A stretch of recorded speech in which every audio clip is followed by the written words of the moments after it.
Hello, everyone, and welcome to tonight's NSA Connect session, New Voices in Stuttering Research. We are very excited to have the DEI Committee here with us tonight that is sponsoring tonight's Connects session.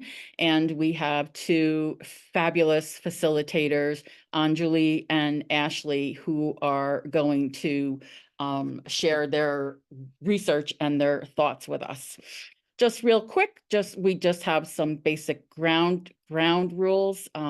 As always, we ask that if you are not speaking, that you keep your microphones on mute. There will be time during the session at the end where the facilitators will take questions, and at that time you can let us know that you have a question one of two ways. You can raise your hand the old-fashioned way, or you can use the raise hand icon down on the toolbar, and that's about the middle button. You'll go like that, and then you can also lower the hand there.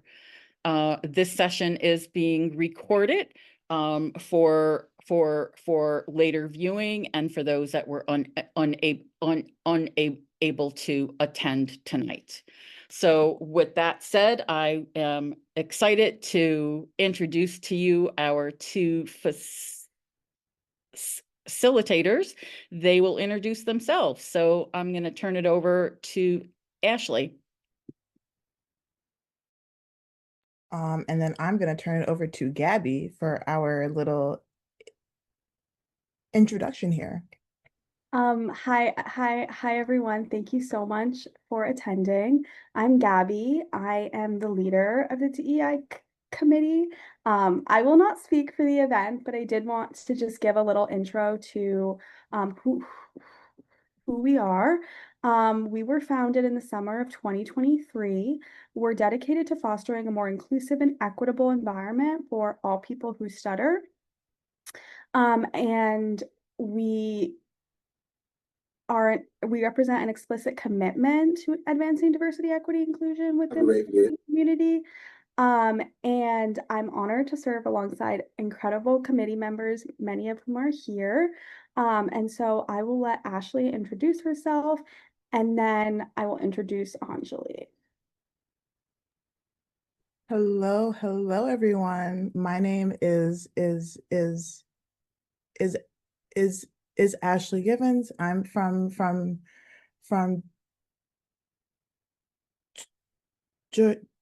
Detroit, Michigan. I'm so excited for our conversation tonight.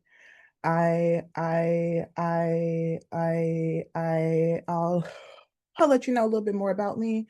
I'm an artist. I'm a creative producer. I'm a photographer here in Detroit, amongst other things. But we have important things to get to tonight, so we will continue.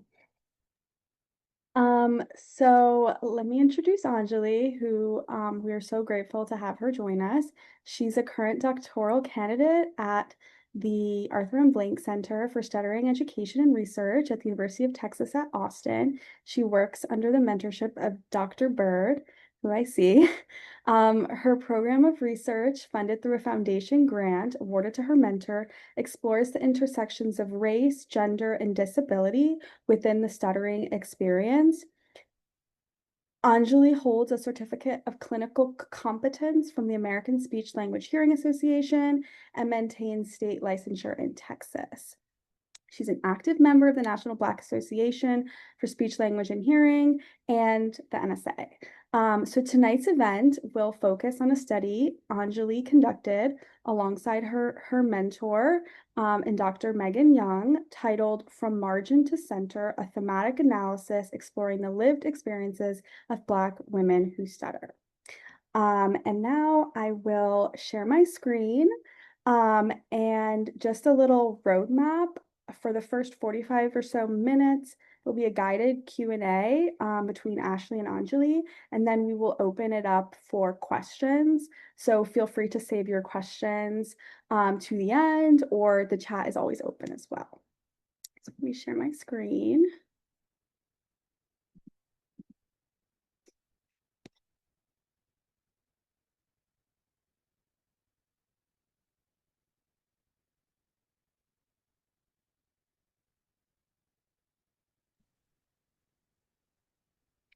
Beautiful. Well, Enjoli, thank you so much for being here tonight. It is so great to see you. I am ecstatic, truly. So I really wanted to this is just what we're seeing here on the screen is just a little bit about her her research, her titling, from margin to center, a thematic analysis exploring the lived experiences of Black women who stutter. So, Enjoli, I really wanted to start with your journey. Like, how did you get here? What brought you to want to know more about a stuttering? How did you get here? Yes, thank you, Ashley. Um, but first, I want to say thank you so much for having not just me, but us, the co-authors, and also the team that I get to work with to actually make this happen. I also want to thank Gabby and Ashley, and also those that work behind the scenes to even make this happen as well. So, first, all the time, gratitude for even having me here. Um, so how did we even get here? And it's always an interesting question. I actually first started my journey seeking my degree as in engineering. And so I actually had to shift careers because that wasn't a place that felt a sense of a belonging. Not only just being a Black woman in engineering classes, but I immediately had to pivot. And I'm saying pivot because that is going to be key in this development of this study. And so sought out other degree plans, didn't even know anything about speech language pathology, didn't even know anything about stuttering. And I'm also going to name drop because that is important in these stories. I met Dr. Valerie Fleming. She's a Black SLP. And she was the first person that introduced me to the field of speech language pathology. And so she was the first person to not just tell me what speech language pathology was, but to show me. Our little first encounter was to say, "Hey, let me show you what this is." And so fast forward, I go into speech language pathology, I get my master's. And while in that, one of my professors at the time was completing his dissertation. And he was a person who stutters, actually, Dr. Michael Azios, was my first introduction to stuttering. And when he asked, it was just something so just so pure in the sense of, hey, I'm trying to complete my dissertation. I'm needing help transcribe and code. And so my literal first experience of stuttering was listening to 40 plus hours of stuttering voices. I had not taken a stuttering course, had not even opened a textbook. So my very first experience of stuttering were the lived experiences. And so then going through my master's program, um, and, you know, a lot of SLPs and clinicians and just people in general, you hear the story of we only have one class on stuttering. We don't really know much about stuttering. And so that was the tone, that was the approach in our training, for my training at that time. And this was way in 2014, 2015.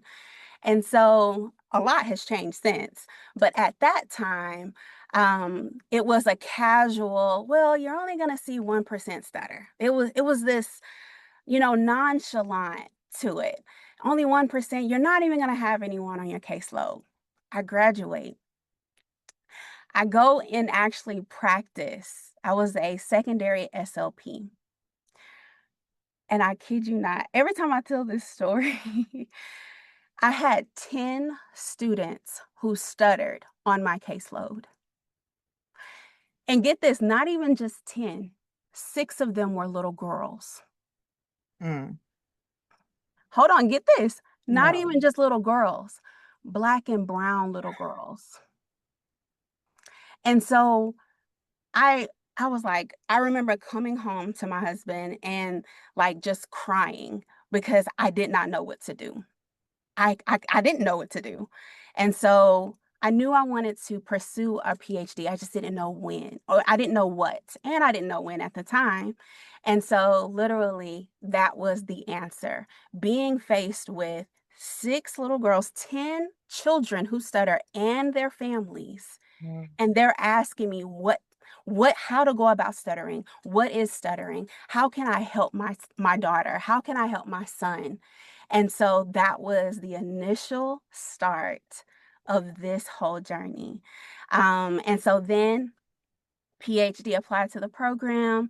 I initially started my education at the University of Houston with Dr. Kia Johnson. And so working along with her during my first year during COVID. And so then after that, transferring to the University of Texas at Austin, working under Dr. Courtney Bird. And that's where all of this started. Wow. It's kind of mind-boggling that you were told like, hey, like don't worry about these people, the 1%, don't worry about them. And then here they all are at your doorstep. Wow. Yes. 1% Wow. where? Mhm. We're here all day, every day. Wow. I was so interested in that because, you know, like even SLPs don't always have experience in stuttering. And so the fact that you went back to school to like dig into that and delve into that is outstanding on its own. So I guess to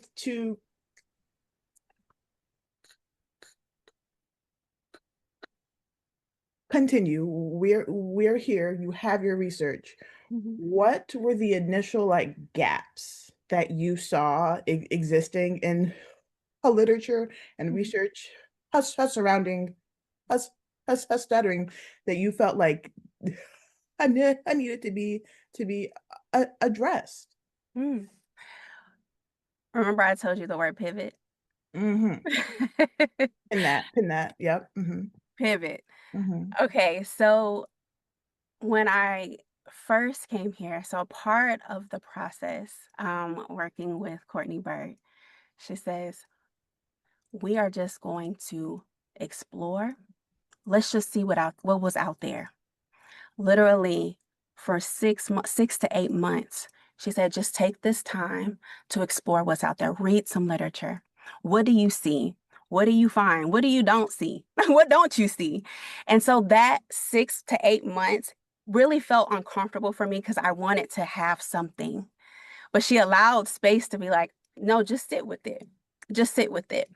So initially, originally the idea was we're going to explore the experiences of caregiver. It was a whole nother different story, a whole nother different project. And so coming to actually exploring the lived experiences of Black women who stutter, I wasn't even in that literature. I came about Black women and Black girls who stutter because I received a direct message on Instagram from a Black woman who stutters, and her name is Cody Lamb. That is the start of this.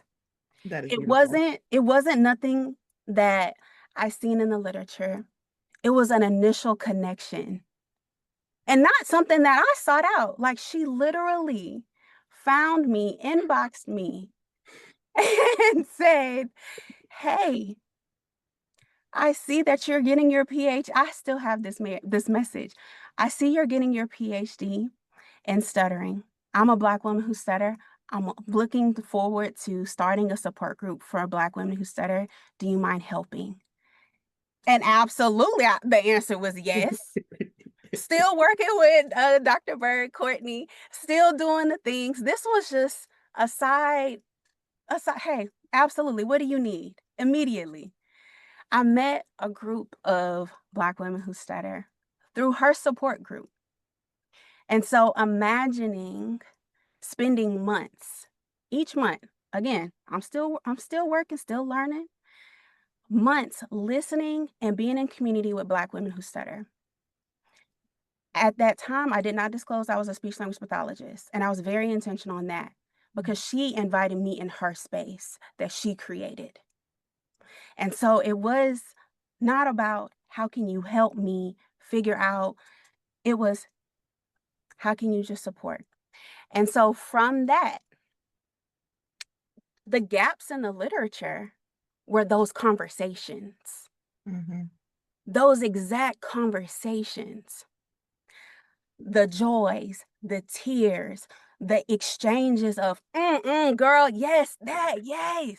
All of it. All of that. All of it. That was not what was in what I was reading. That wasn't in what we were talking about in my meetings each week.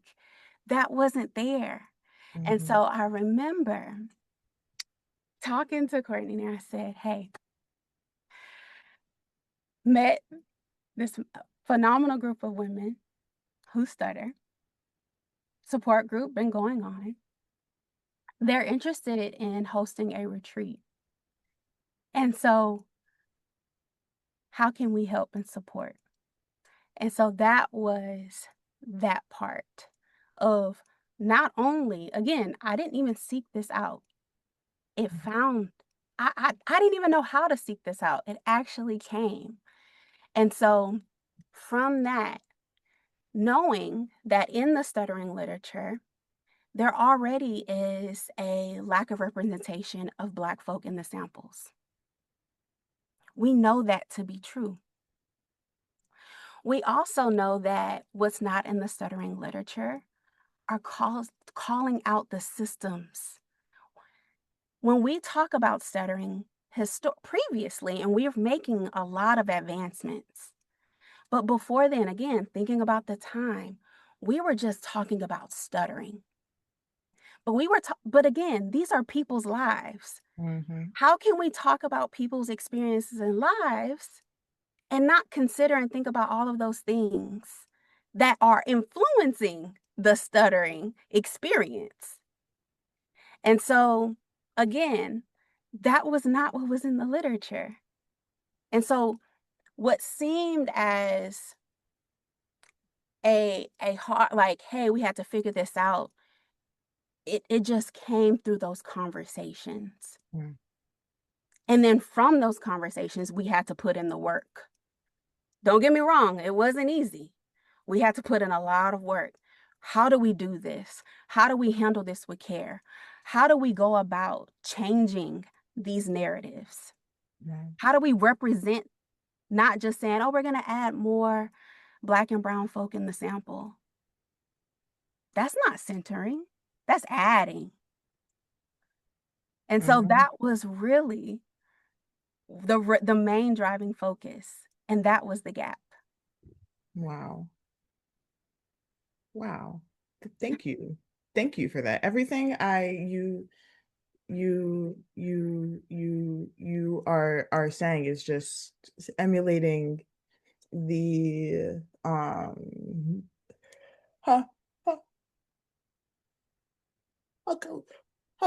Cody Lamb reaching out to you on Instagram the same way she did me in like 2020, 2021. I'm like, it was, I'm pretty sure her DM was like in my requests. I'm like, is it spam? Is this too good to be true? Who is this? And here we are now. Here we are. It's just so in making a study the way that that you did, how do you even start to structure that? How do you recruit people? How do you get, yes, a melanin, a Stutter Queens. Cody Lamb is the founder of Melanin, a Stutter Queens. Let's roll that in there. Let's roll that back real quick. She's the founder of a group of black women who stutter. There's an Instagram. There's a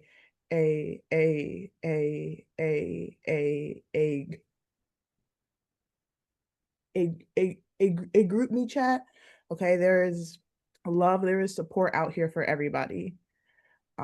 We are constantly filling holes, filling in gaps. Yes. All over the place, which, you know, kind of needs to be done at this point. For real. Yes. Out here doing the Lord's work. So how do you structure this study? How do you recruit people, and what challenges are there? Because this is like groundbreaking. So how do we do this? Anjali, how do we? Well, first, Mhm. it's not an I. It was a lot of us. Mhm. And when I say that because, again, the start of this story didn't start because I sought out. It required community. And so when we were thinking about this study, we're talking about Black women who stutter. Okay? That requires a whole different methodology. We can't say, hey, traditionally, these are how things are done, and then apply that same framework for Black women who stutter. It requires something so different. Okay. And so that required intentionality. So when it came down to the methodology, again, we were not just adding Black women into our sample. And when I say Black women, I'm acknowledging race and gender. It was, we're not just adding those that identify as Black and those that identify as women. No, these are Black women. And so where was a theory that was out there that not only really provided the groundwork for how we're going to understand and how are people going to engage, and really how are their experiences are going to be interpreted. We really tapped into intersectionality. And the good thing, again, we're standing on giants here, because Dr. Derek Daniels was the first to bring and introduce intersectionality into the conversations about stuttering. And so he helped. So I can just bring that into conversation. We didn't have to really push and fight and pull too much, because we were able to have a study to cite and build upon. And so that was really the construct of how we're going to approach not only the research questions, but what was the theory that was going to guide the analysis, right? This wasn't, oh, well, what do you think? It was, where are these what theory is already going to help us explain these experiences? And so you asked about recruiting participants. When we talk and think about community-based participatory research, it starts with community. It also starts with acknowledging, especially when you're centering marginalized individuals, specifically marginalized adults who stutter, you have to be aware of the history. You have to be aware of the relationship between people's bodies and experiences and research. And so really the recruiting was the relationship When Cody hopped in DMs and we were talking about building a the Her Story, empowering Black women and Black girls who stutter to dream, speak, live, that was the relationship. So it really didn't require recruitment because trust was already embedded. And so that was helpful in that on the research part. We didn't even know this was again. It wasn't a like, hey, we want to do research on you. Like, come on. It was, hey, these women want space. How can we help and support that? Oh, again, these conversations, that's not over here. So it was a reciprocity, supporting and making space, but also how can we actually amplify your voice as well? Not for you, but with you. And that's key. Because when you do things with people, power shifts. And we're talking about Black women who stutter and research. And there's a whole lot of power in that. Wow. You mentioned Dr. Derek Daniels. I was actually probably in one of the studies that you were looking into. I unknowingly was part of his research. Well, not unknowingly. I was like 10 and I didn't know what was going on. You know, your mom drives you somewhere, you get out, you know. And I saw him at my first NSA conference, and that's when it kind of all really like connected for me. Like, oh, like, you know, the research and being aware of, so that's just really interesting in and of itself. But I love that you were saying that it was just so organic and so natural, and not like the historical of like, let's scrutinize you, let's test you out, you know, let's see. I love that it was a community driven and just free flowing, and you didn't have to recruit people. That's amazing, honestly. So since there's a history of stuttering research not focusing on Black women in a particular, or women during this beautiful Women's History Month, what criticism or like or like or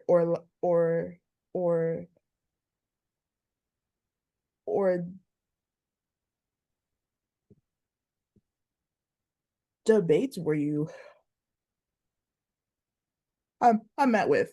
Everything isn't always sunshine and rainbows in this corner of the world. So I want to hear the nitty gritty. Thank you. Look, we are getting real. Everyone, it's officially getting real, just so everyone knows. This is behind the publication. No, this is, I'm glad you asked that question, because first and foremost, when you talk about Black women, historically, there's always been resistance. Anytime you're going to talk about a Black woman, and I'm not going to make a general, but historically, there have been patterns across employment, housing, when we're talking about stereotypes, access, there's resistance when a Black woman opens her mouth. So that resistance, we already kind of anticipated was going to shake rooms. Already anticipating that this was going to shake rooms. And it did. It did. Recall one of the experiences, and for those that that have access or have read the publication, and if you're looking for it on the Blank Center website where our publications, there's a link, a direction to go to it too as well. So in the research process, once you've done the research, analyzed, you wrote it up and you submit, you have to go through a review process. And through that review process, it's blind. You get 2 reviewers, the editor, and you're literally waiting for feedback. And we received criticisms because we talked about critical race theory in this publication. In fact, it was, again, it's blind, we don't know. What do critical race theory have to do with speech language pathology and Black women who stutter? I remember sitting in Courtney's office, and she said, "This is our time to educate." Me, I was like, "Oh." Okay, yeah. Let's do that. Oh. Oh my goodness. Because you can't, again, you can't talk about experiences without acknowledging the very things that are shaping the experience. We don't live in a vacuum. We can't just say, I just want this one piece. I just want the stuttering piece. Even saying that right now sounds wild because there's so many nuances. And so the criticism was, again, taking those as learning moments, because understanding that that won't be the first, and it definitely is not going to be the last. Another thing to mention, because you talked about resistance. Some of our greatest advancements in society and research was shaped because someone said, you can't do this, or what does this have to do with this, or you don't belong. Some of our greatest advancements, and I'm specifically even with stuttering, with our treatment approaches, with how we talk about stuttering, how we think about stuttering. If we get so used to moving the needle slow, we fail our community that are asking for our help to fight with again. And so when people think, oh, well, you're talking about Black women, or when you add these affinity groups, or when you create these separate groups, that divides us. It actually brings us a lot closer to change. Because if I can grasp if I can be able to listen, again, if we're not speaking the same language, then that exposes us to opportunities and possibilities of people that are falling in the gaps. But it also allows us an opportunity to have the language and how we're supposed to move forward. There's a reason why people are constantly marginalized, because there's a pushback. And when you name what you're pushing up against, that system don't like it at all. And so we're going to keep on pushing because our community deserves it. Preach. Ashley, Talk about it. you talking right now. You here. Gabby, you here.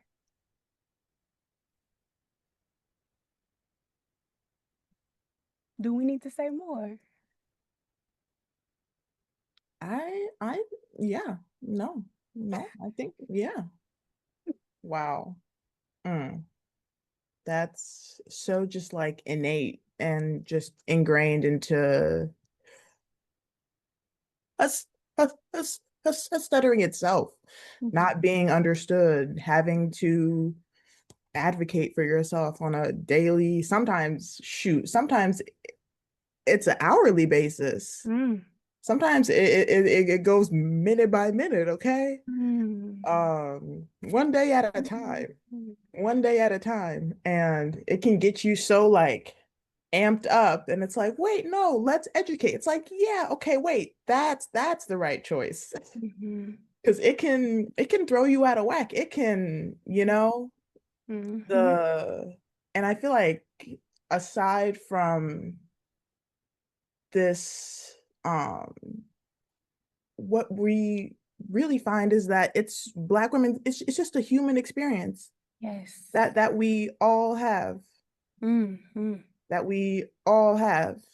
But to not look at this particular one set that of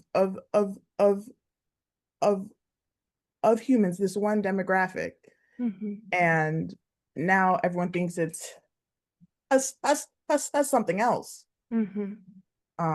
So I really enjoyed listening to you just speak that out into the world, because it's needed. And so from your study, what are the themes that emerge? What did you see? What did you find? Was anything like surprising to you? Because I want to know.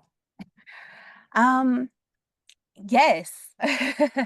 It was, so what we found from the study, we found 3 major themes that were constructed. So we found that the first theme, Black women who stutter navigate systems of oppression. And so we had to call out what those actual systems are. Racism, ableism, and sexism. And so, again, being able to lay the context that is influencing these experiences, that is shaping how Black women who stutter were making meaning of their experience. We also found, just by asking, how do Black women who stutter conceptualize stuttering? How do they even think? What is their relationship to stuttering? It was like, and I'm not gonna say it was like, we were exploring. Not we tell you, but you tell us, what is this like? And in that, answering those questions, so navigating systems of oppression was the first theme. The second thing was self-care as an act of resistance. That theme came about because as these women were talking about their experiences, they were talking about things they were already doing. And I also want to insert in here something that is very important to why self-care as an act of resistance was shocking. Majority of these participants had not received speech therapy. They were already caring for themselves outside of any kind of treatment, outside of any kind of help regarding their stutter. And so when participants were saying, this is how I care for myself, when this event happens, or when someone speaks for me, or when I walk in a room and I'm immediately judged, Self-care as an act of resistance was that pushback. That, hey, yes, you may hold that, but I'm not going to hold that with you. And I'm not going to internalize that. And so there was an infrastructure of protection already embedded in their experience. Just because they were Black women. That was actually one of my favorite themes. And then the last theme that was constructed was healing through community. Now, healing through community, again, most of these participants had never met another Black woman who stutters. We were coming off of COVID. It was 2021. The power of, I never met and I had the opportunity to. That kind of healing, because I got to see and meet another Black woman who stutters. We're still trying to figure out, how do we articulate that? How do we articulate that kind of healing?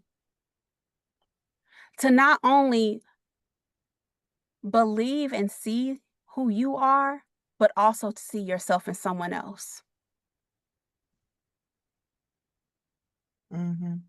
Dimensions of identity, which is why race and gender are key. It also helped with their their acceptance journey. Hey, these are my experiences. That, me too. Oh my God, that happened to you too? The listening, the exchanging of these experiences. Oh, I'm not the only one. Oh, well, what does your acceptance look like? And I'm recalling, we've been in this so long, I still hear their voices when they talked about acceptance, what that journey looked like, their relationship. And so those three themes are central, and we're central in our findings. Wow. I really resonate with what you were saying. Self-care as an act of resistance. Because at the end of the day, who's gonna unload all of that? You know, no one's gonna do it for you. And you holding that in, toxic. Absolute no. There are people like that out in the world who hold everything in. I don't think anyone would care to meet them, care to know them. And what do I look like walking around holding things in from other people, from other people's insecurities? I mean, the things I've experienced alone. I mean, it's just, so to continue with that, in what ways do the lived experiences of Black women who stutter, as reflected in your study, differ from how stuttering had traditionally been discussed in research and clinical spaces? Now, Ashley, aren't you a Black woman who stutter? Yeah. I feel like this is a you question. Uno reverse card. Yep.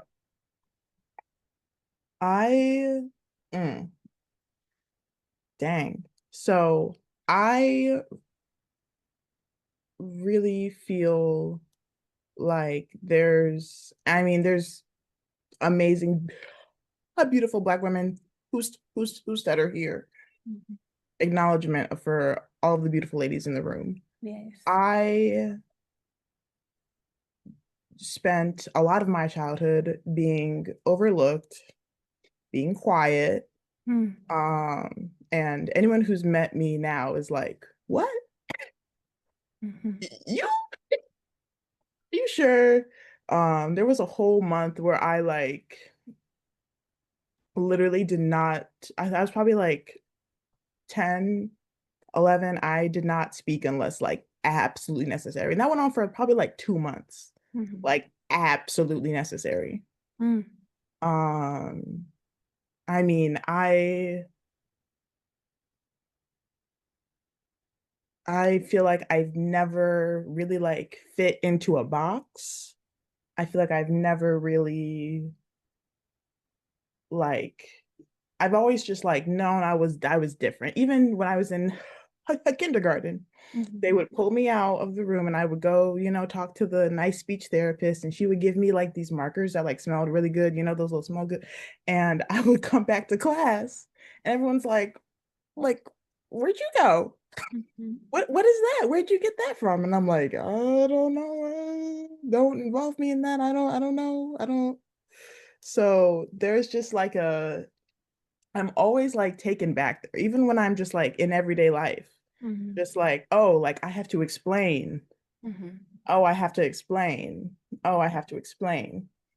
And now I'm really at the point where I'm just like, you know what? I'm just me. Take it or leave it. I feel like a lot of people like stuttering itself is not what bothers any of us. It's not what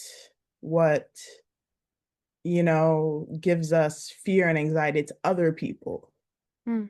Other people's reactions. Oh, what are they going to say about me? Oh, what are they? Because if I'm just stuttering in a room by myself all day, I'd be content.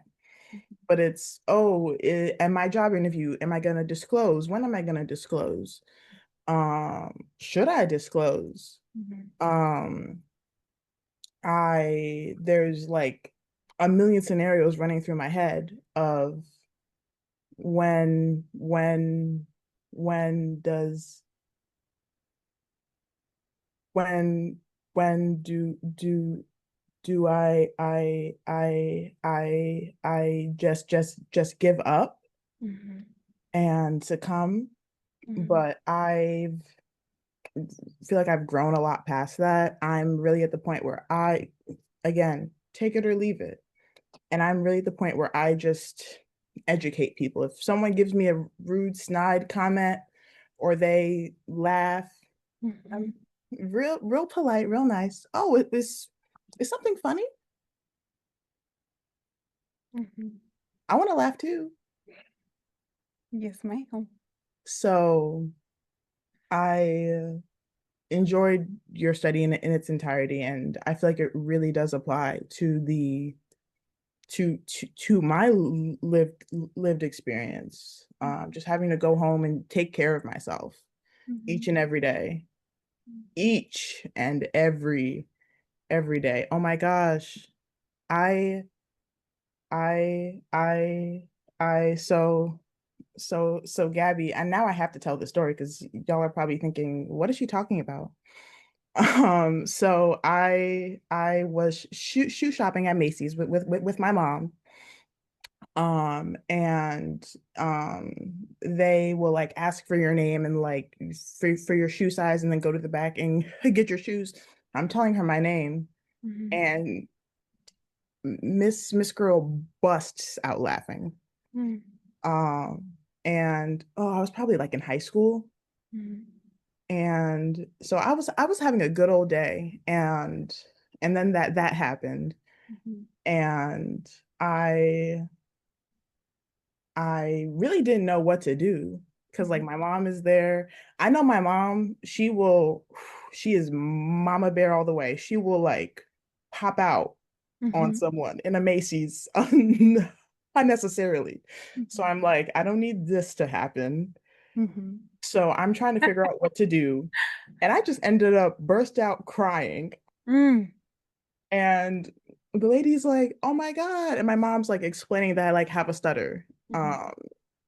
And so long story short, I got like those shoes like half off. I did buy some shoes and I got them half off. So see, I can laugh about it now. y'all probably thinking, oh my God, like what? Like she burst out crying in the Macy's. Yes, and I got some shoes on sale. Mm. So one day at a time, maybe one day you will get some shoes on sale. Okay. That's why you use ableism to your advantage. Okay. Every day, every single day. Uh,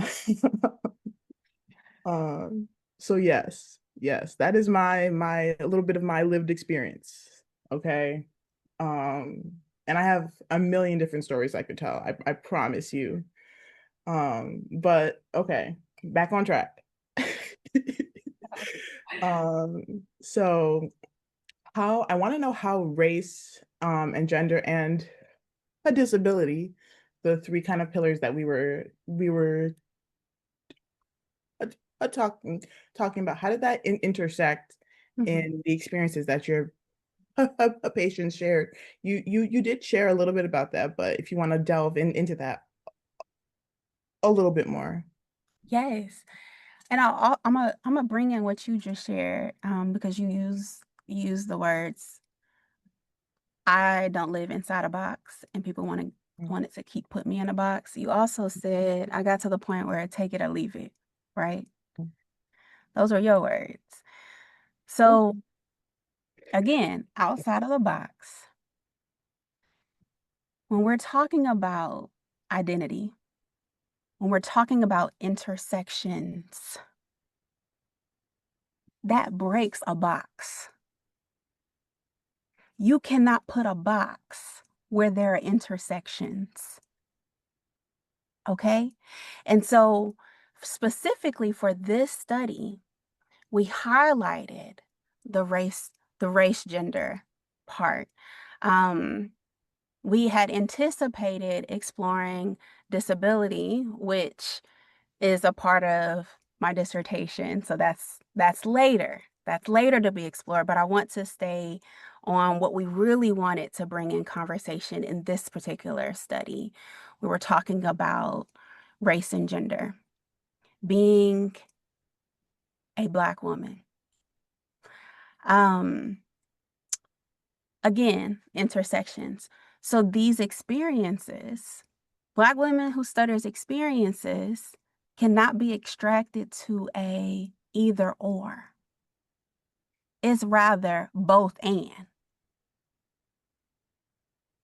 It's, I'm a Black woman, and this is my experience. Not I'm Black first and then a woman second, or vice versa. Mm-hmm. And so that is important. When you operate and exist at a both and, intersectionality really helps guide our understanding in that. It allows us to not flatten an experience to just one thing and provides more color, more nuance. Just like stuttering. If we're saying stuttering is variable, these are the things that we're saying when we're educating folks. These experiences also vary in context, who's in power, who you're talking to, who's talking to you. That was the experience that we seen, those gendered racial stereotypes that were coming in play. In the publication, we talked about, we really brought into a lot of literature outside of stuttering conversations, because again, the conversations that were in those groups were not being had. So conversations about, oh, I didn't want to be perceived as the angry Black woman. It's this one quote by one participant. And because it's Women Her Story, I'm gonna say Women Her Story Month. She I really want to highlight that, because we're talking about Black women who stutter.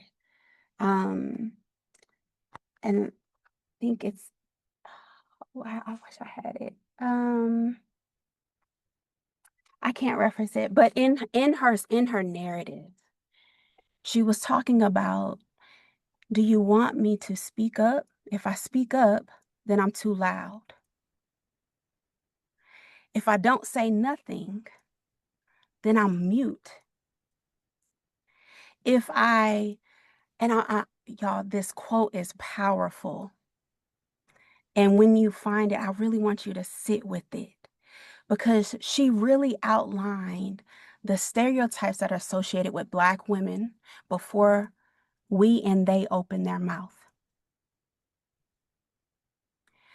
Just on body, the perceptions that are already happening before a Black woman who stutter can actually stutter. Before even that,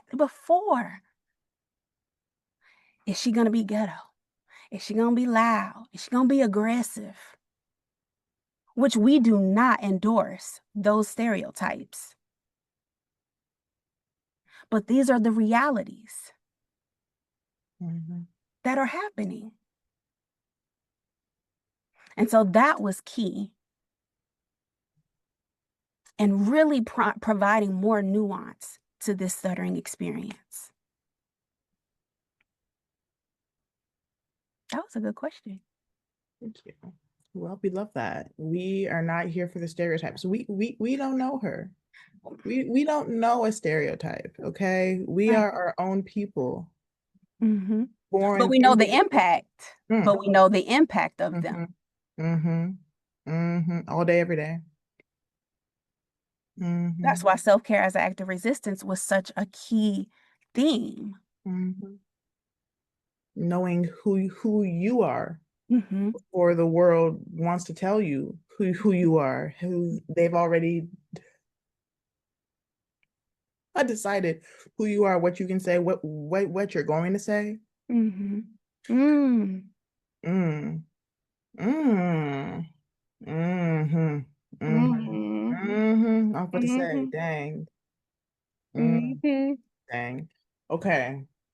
So going forward, what questions do you feel like remain unanswered from this study?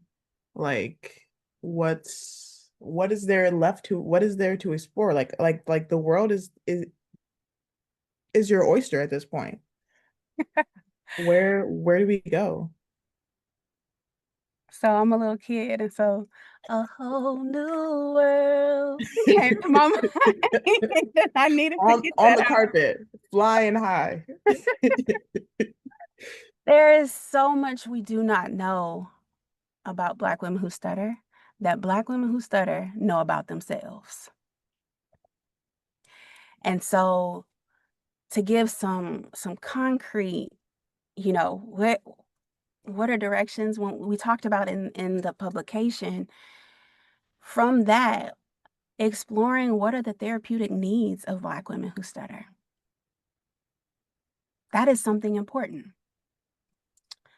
In the study, we talked about briefly. We talked about agency, and in one of the quotes, one of the participants had shared, you know, she had mentioned about if being able to not go to speech therapy if she didn't want to.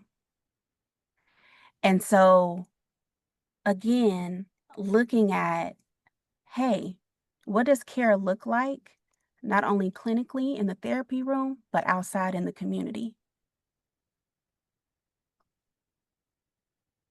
That's something we do not know, but we know it's happening. We know those conversations are happening. Another thing, and going back to your previous question, you asked, we also don't know, how do Black women who stutter conceptualize disability? What is their relationship with that? And so that is what's upcoming with the dissertation, exploring that. I love that. I love that. I feel like I've I myself, and everyone is entitled to their opinion, obviously. Mhm. Who am I, you know? But I think the discourse around like Wait. is stuttering. Oh, You oh, said, oh. who am I? Sorry. I'm sorry. To your opinion, because I don't take other people's opinion to heart. I'm like, okay, that's you over there doing that. Okay. Okay. Um, I was making sure you but wasn't minimizing yourself. Okay. oh, never that, never that. Don't worry, I got you. But just like stuttering as a disability, a lot of people don't see it that way.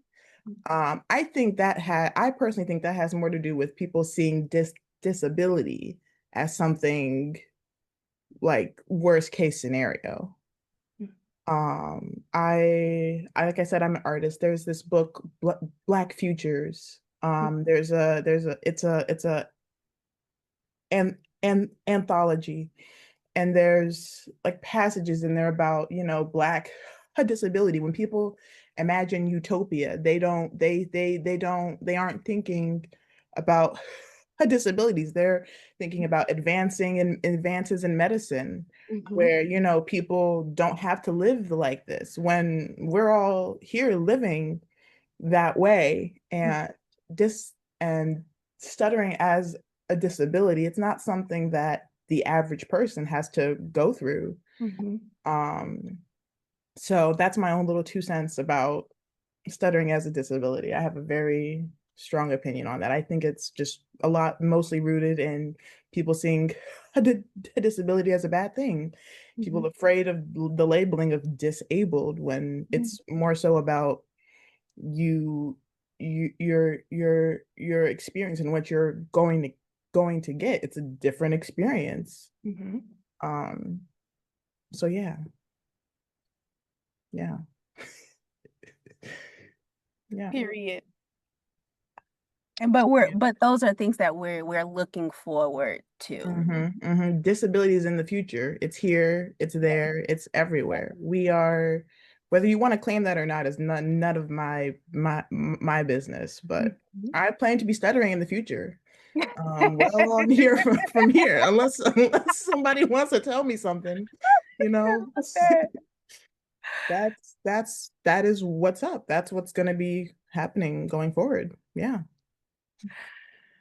I love Yeah. that. Thank you for sharing your experience and how you're thinking about that. That again, that's critical. You know, even meaning making, that meaning making process that was just happening too. Mm-hmm. That is what's going to help us forward. Most definitely. I'm gonna let Gabby go so we can get into some questions from our audience. I know you guys are just bursting at the seams. I don't think I have anything to say. So Ashley, Okay. please continue. But Okay. we are going to move into questions and open it to our guests or to the audience. So if anyone wants to politely click that little raise hand emoji. Oh, Miss Annabelle, hello. Hi, guys. I just want to say, wow, amazing session. And I want to say that having the quotes with the stuttering word, I didn't even notice it until I'm like, wait, we can bring. And then the other thing that was very powerful, because I feel like, even though we say like quotes sometimes, there's not a lot of people who will literally write down our stuttering voice how it was said.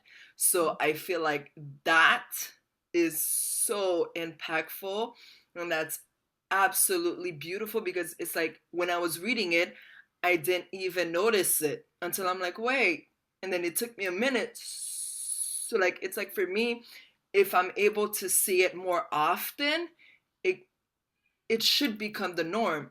That's what we should be working towards, is just having stuttering language, quotes with actual stuttering like words in itself, so that it's not so like taboo or like out of the norm, for us to be represented how we should be. And I also love what Ashley said regarding take it or leave it. Mhm. I feel that for me, my mind is my biggest enemy. So like I'm always assuming, I'm always guessing, and like I'm not actually just doing it and seeing what could happen, because it's like for me, I'm more afraid so of the positive experience than the negative, because I'm used to the negative. I'm used to the trauma. I'm used to the rejection. So it's like that I can take. I'm like, okay, yes, it's gonna happen. But something positive happening. So like someone saying yes, okay, continue. It's like, whoa, you want me to continue to talk and just stutter all the way through. And so I, I feel it's just very, very powerful. So like what you were saying about just take it or leave it, not taking everyone's thoughts or like interactions or like their own opinion about about yourself to yourself, because your opinion is the only one that matters. And if you take up everyone's baggages, you're literally going to be fighting against everyone else's baggages, and they're not even thinking about you. So it's like more about putting yourself first. Again, self-care, very much needed, very important, and to just continue to have community, to have these sessions, because this is very, very needed. Thank you so much, guys. Thank you, Annabelle. Thank you so much. I want to highlight because when we were writing, Courtney, that was a pushback. Again, in research, there is so much stripping that happens because of traditional methods. And so at the Blank Center, if we're saying it's okay to stutter, our practices have to follow. It's not just say what we mean what we say, and do what we say, we mean what we said. So that was, I'm glad, thank you for sharing how you experienced the publication, because again, for us as authors, it's sometimes when you're sitting and you're writing and you're going through these processes, you are having to make these decisions, and there's a lot of negotiations. And that was the one that she said, we are not negotiating. I love that. There was Julie in the comments. She said, I am a white female SLP who recognizes racism, white privilege, unconscious and unconscious biases, period. Can I still gain the trust of the Black women and men who come to see me? I have had a lot of speech therapy in my life, up until I was 18. And my last speech therapist was a white woman, and she was the only one who actually did like who actually like desensitized me to my stutter. I actually initially went to see her because I got a Speech Easy device, because I was like it was my senior year of high school. I was like, I don't want to stutter anymore. Like, I'm done. I just don't want to do that. No. And I got that device, and a couple months later I ended up losing it on a retreat, like in the woods. So that was like long gone. And so I just had, me, myself, and her speech therapist. And she did a lot of like, I was doing phone calls to pizza places asking about the specials every day.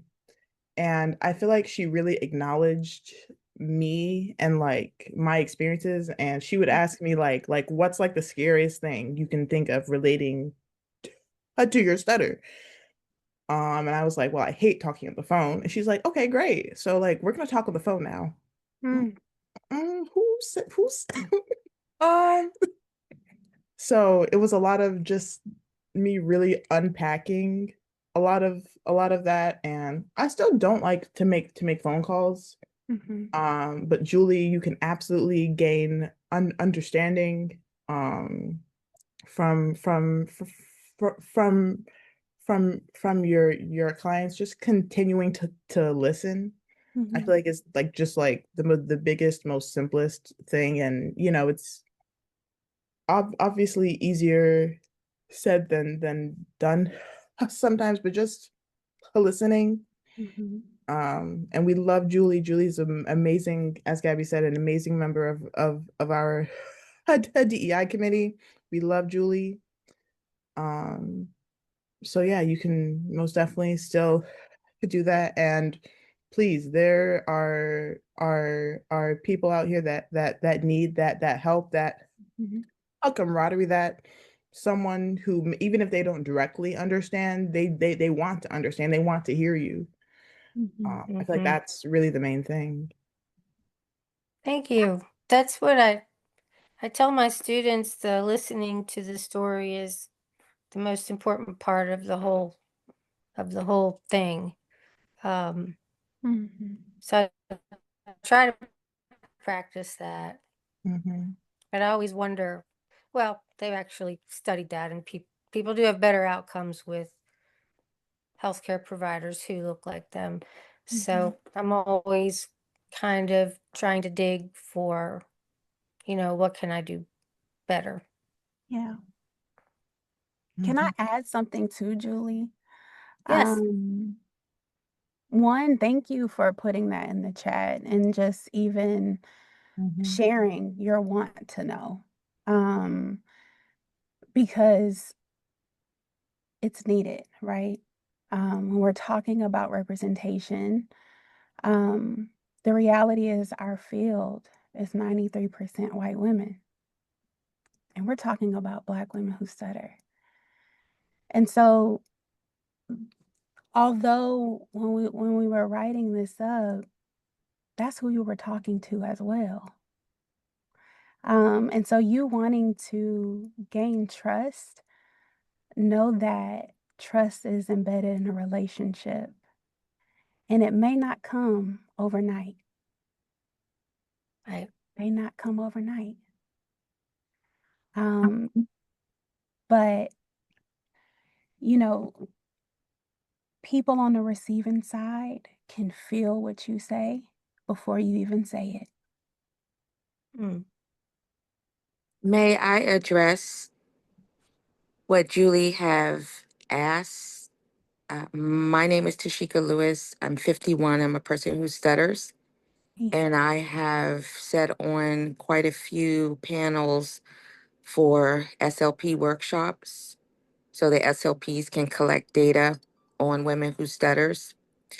And in the audience of SLPs, I can always count on one hand how many minority SLPs are in the room. So the whites are often the majority. There are also not a lot of men in those audiences. So you represent the majority in that space, Julie. Mm-hmm. So it's definitely important to understand the complexities that you're going to have to deal with when you are working with children in the inner city, Mm-hmm. the culture and life and the trauma and the stresses and the accomplishments and the intelligence is just uniquely different in those communities. And I went to elementary school in the 80s. And I don't think that there was a lot of information back then about stuttering. So I'm really excited for SLPs who have a newfound knowledge for working with children and also adults. Hopefully, they will be able to, help people like me because I built up a lot of unnecessary dysfunction, not knowing how to deal with my stutter. Mhm. Thank you for that. Thank you. We started I work at University of Memphis. I teach, and we started an initiative with a task force that turned into a DEI committee, which then Tennessee went nuts and we had to change the name to Cultivating Inclusion. But what we've done is just worked so hard to find out why are we not even getting diverse applicants to our program? How do we make it more attractive? And we have really increased the diversity of our students. And I'm really proud of the work the university has done and keeps doing, because we're trying to change that. You can't, 93% white female isn't cool. So like I wanted to add something. So I am currently in speech therapy. And my speech therapist is a white woman. And for me, I was able to just completely trust my speech therapist. And like, if you know me, trust is the last thing that I give. It takes several years. But when I was talking to my speech therapist about my goals, she was just able to really differentiate what I was really saying. And then she told me about what she heard from me. We explored it, discussed it, and I was like, oh my God, that's real. And then because we were able to do that several times over several sessions, I was able to now really say the things that I actually mean. I have more, I guess, awareness about about the things that I'm really trying to do, and my goals starting speech therapy have changed so significantly. I don't even think they were my true goals to begin with, but those were just the goals that I was able to say because I was still going through so much. And I would just say to ask questions. Ask some questions, some different, maybe uncomfortable questions, but I think that those are the key because then the person of color who you may be treating, she may be like, oh my God, she is willing to go there. So now let me explain to her about my experience, because I understand that a lot of times people don't want to rock the boat or don't want to ask uncomfortable questions to because you don't know how the person will react. But it's always better to just ask the question so that because it could be wow, she asked this. Now I can feel a little bit more comfortable telling her about my experience so she understands where I'm coming from and stuff like that. Thank you. Thank you, Julie. Beautiful. Look at that. Real and time learning. Wow. Yeah. Does anyone else have any questions? I want to hear, we have a little bit of time left, but I truly want to hear everything. I was curious how often we could have this type of discussion. I was so fortunate to receive a reminder about this link tonight and would like to know if this would be a reoccurring thing for our audience, our community. I won't just say for Black women, brown women, because I think is helpful for all. So have you thought about when we would do a continued discussion? Well, we were getting this first one done, Mm-hmm. but just because you said that, I'm gonna see what we can do. Have something like this a little bit more often because I really enjoyed our discussion today. And apparently you did I did too. I'm glad you got that a reminder. I'm glad everybody's here with us tonight. Yes. So I love And that. I'm glad that you guys enjoyed it. Yes, would like to shout out to Mandy, um, who forwarded me the link. Thank you, Mandy. Thank you, Mandy. Yes. and Dr. Richardson, our university is holding our second camp Dream Speak Live this summer. The CARES model. Iconic. Can I shout out our team that's also in here as well? The Blank Please. Set Yeah. team. Please. Now is the time. Yes, we have Courtney Bird, we have Robin Album, Dr. Robin Album, we have Oh, Elizabeth Hampton, we have Andrea Chi. Oh, yes. The Blank Set okay. team is here. I didn't know Dr. Bird was here Beautiful. too. Very cool. Okay.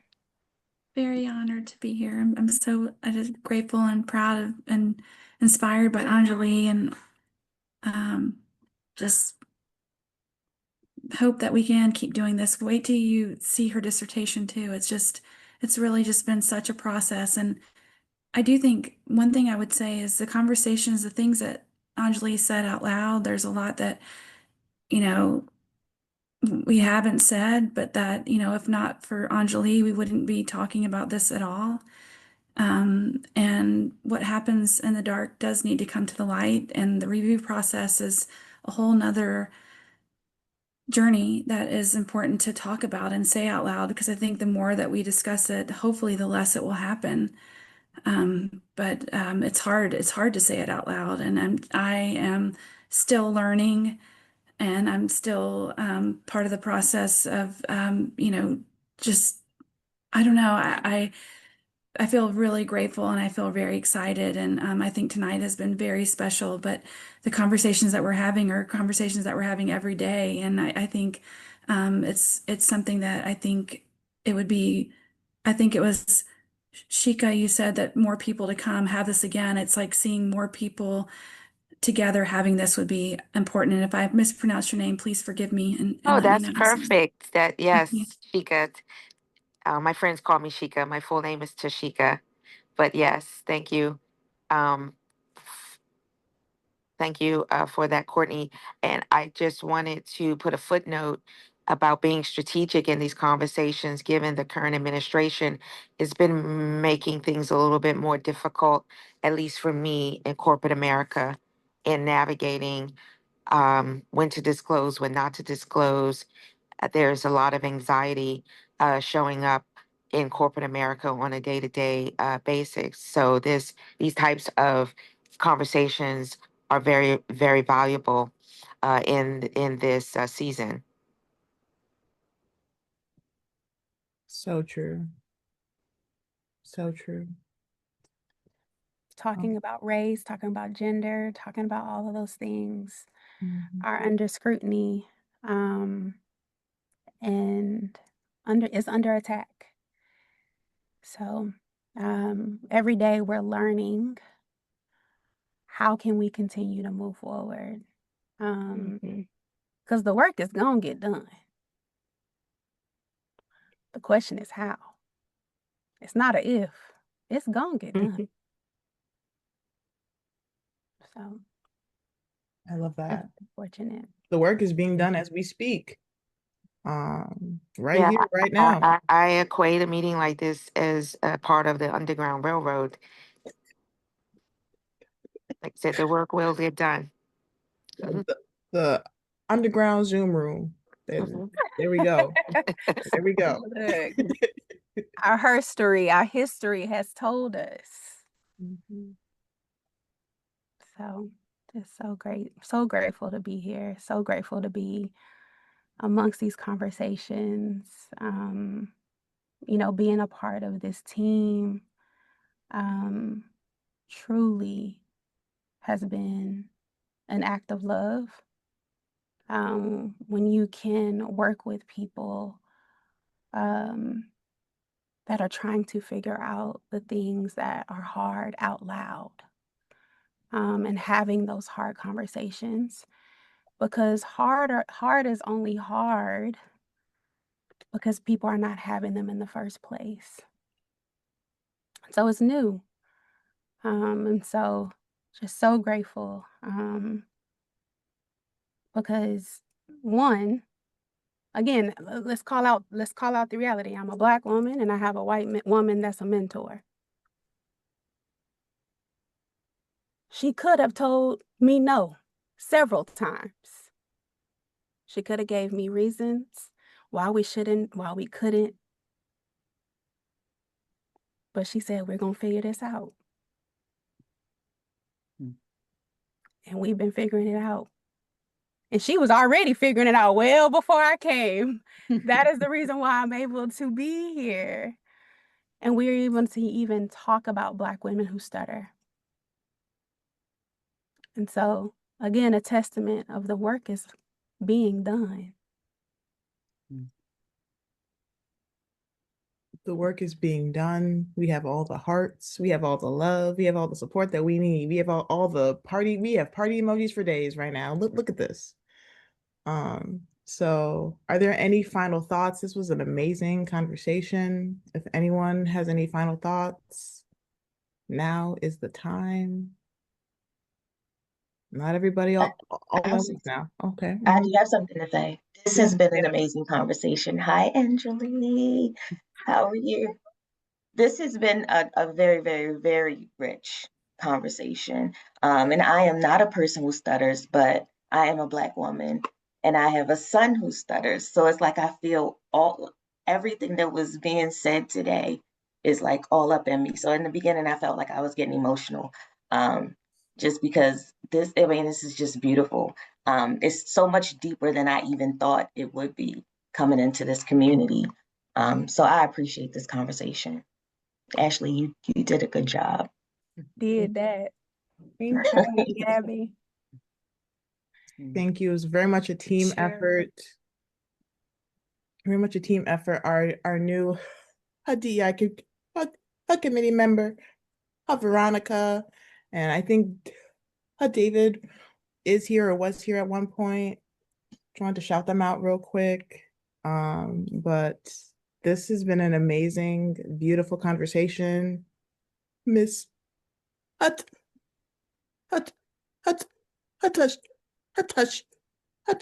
Hatashika, I will get you something, okay? We will, I was gonna see how the first one went, but apparently everyone has things to say. So we need to do another. It's gonna overflow into another because it doesn't seem like anyone who wants to go with all these hearts going on. But Yes, Ashley, even if you're unable to formulate something before conference, I was just curious if there's going to be some targeted discussions during the upcoming 2026 conference. I will stay tuned when the agenda, and I know the sessions are still being decided in workshops and in meetups. But the conversation can definitely continue at conference. Yes, please stay tuned. We will keep you posted, keep you updated. Gabby, did you have anything to add? Our beautiful lead. I just want to thank everyone for coming. Ashley and I started talking about this session in October, so it took us a while to get it on the books, but I'm very glad that everyone came, and I'm happy to hear that there would be interest for similar NSA Connect sessions because we're always looking for ideas. And if you have any ideas or there's anything that you want to see in the NSA community, the DEI email is dei@westutter.org. I check it and I do read it. And so if you have any ideas, feel free to send them. But yeah, I think with that, obviously, thank you so much to Ashley and Enjoli. I really appreciate it and all of your efforts. Yes, thank you. And let me just wind up officially as the NSA representative here. Again, thank you both, Enjoli and Ashley, for an amazing session. To Gabby for working with me to get this all together. And for those of you interested in continuing the conversation, just be sure to forward your ideas to Gabby, and then she can pass them on to us, and we can try to get this situated for us. The session has been recorded, and we will probably have it available for viewing probably in 7 to 10 days. So again, thank you all for attending tonight. This has been, as has been echoed numerous times, a wonderful conversation, and I'm very happy that the NSA was able to host that, and I'm glad that you guys put your all into it. So thank you, everyone.